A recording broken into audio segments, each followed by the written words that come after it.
আমার কাছে মনে হইতেছে যে আমার স্বামী যে কর্ম করেছেন ওইটা উনি এখনই দেখে যাচ্ছেন, কারণ উনি তো প্রতিনিধি না।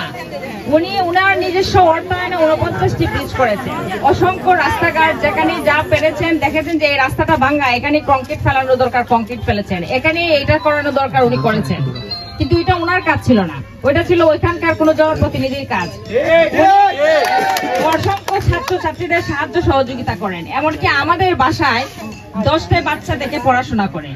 আমার স্বামীর একটা ফুটবল একাডেমি আছে, আপনারা সবাই জানেন যে ব্যারিস্টার সুমন ফুটবল একাডেমি, ওইটা নিয়ে উনি সারা বাংলাদেশ ঘুরে বেড়ান এবং সারা বাংলাদেশের যেখানেই যান ওইখানেই লাখো মানুষের ভিড় থাকে ব্যারিস্টার সুমনকে এক নজর দেখার জন্য।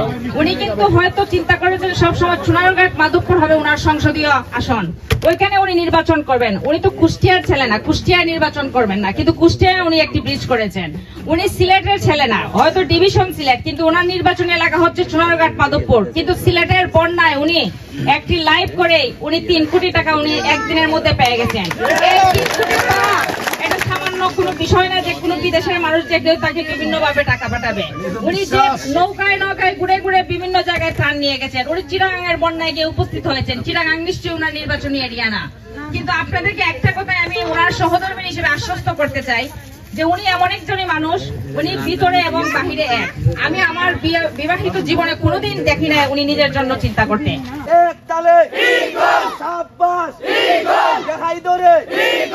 এইবারে সংসদে যাবে কেড়ে আমার প্রিয় নেতা এইবারে সবাইকে আসসালামু আলাইকুম ও আদাব।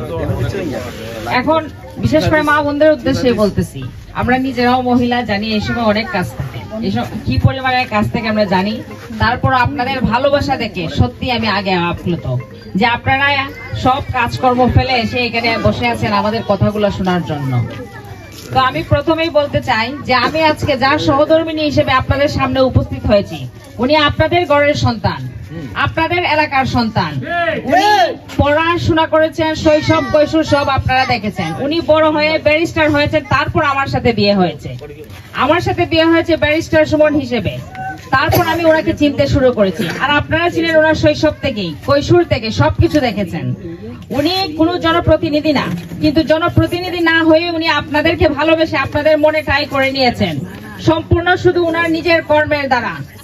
মানুষের একটা কথা আছে যে মানুষ তার কর্মের ফসল দুনিয়াতে বেঁচে থাকতেই দেখে যায়, আর আমার কাছে মনে হইতেছে যে আমার স্বামী যে কর্ম করেছেন ওইটা উনি এখনই দেখে যাচ্ছেন, কারণ উনি তো কোনো জনপ্রতিনিধি না। উনি উনার নিজস্ব অর্থায়নে 49টি ব্রিজ করেছেন, অসংখ্য রাস্তাঘাট যেখানে যা পেরেছেন দেখেছেন যে এই রাস্তাটা ভাঙ্গা, এখানে কংক্রিট ফেলানো দরকার কংক্রিট ফেলেছেন, এখানে এটা করানো দরকার উনি করেছেন, কিন্তু এটা ওনার কাজ ছিল না, ওইটা ছিল ওইখানকার কোন জনপ্রতিনিধির কাজ। অসংখ্য ছাত্রছাত্রীদের সাহায্য সহযোগিতা করেন, এমনকি আমাদের বাসায় 10টা বাচ্চা দেখে পড়াশোনা করে। আমার স্বামীর একটা ফুটবল একাডেমি আছে, আপনারা সবাই জানেন যে ব্যারিস্টার সুমন ফুটবল একাডেমি, ওইটা নিয়ে উনি সারা বাংলাদেশ ঘুরে বেড়ান এবং সারা বাংলাদেশের যেখানেই যান ওইখানেই লাখো মানুষের ভিড় থাকে ব্যারিস্টার সুমনকে এক নজর দেখার জন্য। ওইটা উনি শুধু একমাত্র পেরেছেন ওনার নিজ উদ্যোগে, নিজের পরিশ্রম, নিজের গাম পায়ে ফেলে এবং নিজের বিলাসবহুল জীবনের ত্যাগ করে উনি সাধারণ মানুষের সাথে মিশে থাকার জন্য উনি মানুষের মনে জয় করে নিয়েছেন। উনি যেখানেই অন্যায় দেখেছেন এখানেই রুখে দাঁড়িয়েছেন। উনি কিন্তু হয়তো চিন্তা করেছেন সবসময় সোনারঘাট মাধবপুর হবে ওনার সংসদীয় আসন, ওইখানে উনি নির্বাচন করবেন। উনি তো কুষ্টিয়ার ছেলে না, কুষ্টিয়ায় নির্বাচন করবেন না, কিন্তু কুষ্টিয়ায় উনি একটি ব্রিজ করেছেন। উনি সিলেটের ছেলে না, হয়তো ডিভিশন সিলেট, কিন্তু ওনার নির্বাচনী এলাকা হচ্ছে সোনারঘাট মাধবপুর, কিন্তু সিলেটের বন্যায় উনি একটি লাইভ করে উনি 3 কোটি টাকা উনি একদিনের মধ্যে পেয়ে গেছেন। এই 3 কোটি টাকা এটা সামান্য কোনো বিষয় না যে কোনো বিদেশের মানুষ যে কেউ তাকে বিভিন্ন ভাবে টাকা পাঠাবে। উনি যে নৌকায় নৌকায় ঘুরে ঘুরে বিভিন্ন জায়গায় ত্রাণ নিয়ে গেছেন, উনি চিটাগাঙের বন্যায় গিয়ে উপস্থিত হয়েছেন। চিটাগাং নিশ্চয়ই ওনার নির্বাচনী এরিয়া না, কিন্তু আপনাদেরকে একটা কথাই আমি ওনার সহধর্মী হিসেবে আশ্বস্ত করতে চাই যে উনি এমন একজনই মানুষ, উনি ভিতরে এবং বাহিরে এক। আমি আমার বিবাহিত জীবনে কোনোদিন দেখি না উনি নিজের জন্য চিন্তা করতে। উনি একজন ব্যারিস্টার, উনি হাইকোর্টে প্র্যাকটিস করেন, উনি চাইলেই হাইকোর্টে বসে থাকতে পারেন। হাইকোর্টে অসংখ্য ব্যারিস্টার আছে, অ্যাডভোকেট আছেন যারা কখনো বছরে একবারও বাড়িতে যান না। উনি প্রত্যেক সপ্তাহে বৃহস্পতিবার বিকাল 4টার পরে কখনোই ঢাকায় থাকেন না। এমনও দিন আছে যে সকাল 10টার সময় বলেন যে আমার ব্যাগটা গুছিয়ে দাও, আমি কিন্তু আর বাসায় ফিরবো না, কারণ আমার মামলা আছে, মামলা করে একটু লেট হলে আমি বাড়ি চলে যাব। উনি প্রতি বৃহস্পতিবার বিকাল 4টায় বের হয়ে যান ওনার এলাকার উদ্দেশ্যে। কোনোদিন শনিবার রাত 2টার আগে কখনোই বাসায় ফিরেন না, কারণ এখান থেকে কাজ করতে করতে খেলাধুলা অনেক কিছু করে ফিরতে ফিরতে লেট হয়ে যায়। এমনও হয় যে সময় হয় না, উনি রবিবার সকালে গিয়ে সরাসরি কোর্ট ধরেন। উনি তো এগুলো না চাইলেও পারতেন, উনি যদি না করতেন কেউ তো কিছু বলতো না যে কেন করেন না, কারণ উনি তো কোনো জনপ্রতিনিধি না, উনি কোনো চেয়ারম্যান না, এমপি না, মন্ত্রী না। তো উনি এগুলো সবকিছু জনগণকে ভালোবেসে করেছেন। যে মানুষ কোনো পজিশন ছাড়াই, কোনো পদ পদবি ছাড়াই জনগণের জন্য এত চিন্তা করতে পারেন, এত কিছু করতে পারেন, উনি যদি আপনাদের কোন জনপ্রতিনিধি হন তাহলে আপনারা কি পাইতে পারেন, আপনারা কি আশা করেন?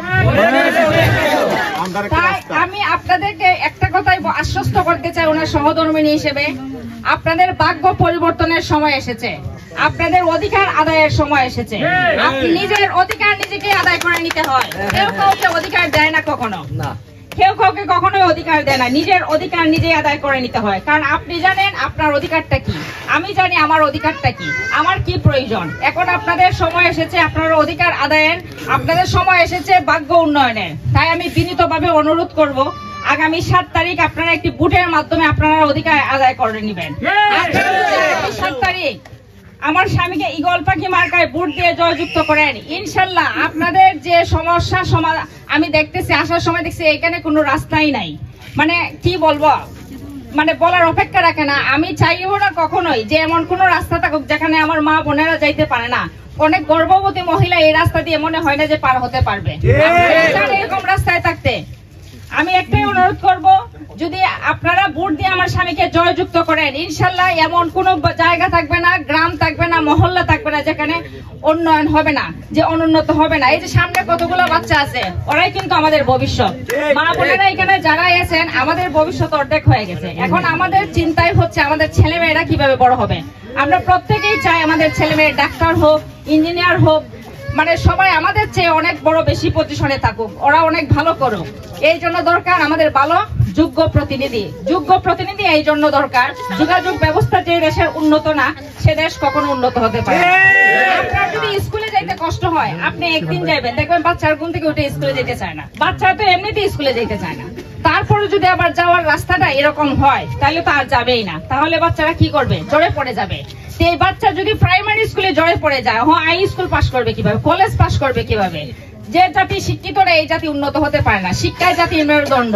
তাই আমাদের যোগাযোগ ব্যবস্থা উন্নত করতে হবে, শিক্ষা ব্যবস্থা উন্নত হবে, চিকিৎসা ব্যবস্থা উন্নত করতে হবে। উন্নয়নের জন্য দরকার দক্ষ মাঝি, দক্ষ মাঝি এবং যোগ্য ব্যক্তি যদি না হয় তাহলে উন্নয়ন হওয়া সম্ভব না।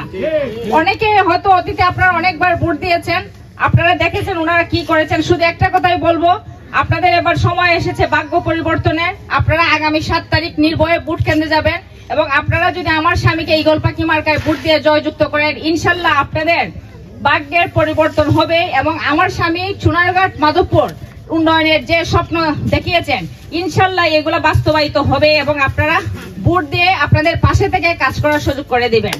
অসংখ্য ধন্যবাদ সবাইকে আমার বক্তব্য শোনার জন্য এবং অসংখ্য ধন্যবাদ ওনাদের, যারা আমি হয়তো সবার নাম বলতে পারতেছি না, যারা এত সুন্দর আয়োজন করেছেন। আর বিশেষ করে মা বোনেরা, কেউ ঘরে বসে থাকবেন না, আপনাদের ভাগ্য পরিবর্তনের সময় এসেছে। বাচ্চাদেরকে মানুষ করার ক্ষেত্রে মা বোনদের অগ্রাধিকারই সবচেয়ে বেশি। অসংখ্য ধন্যবাদ। জয় গো।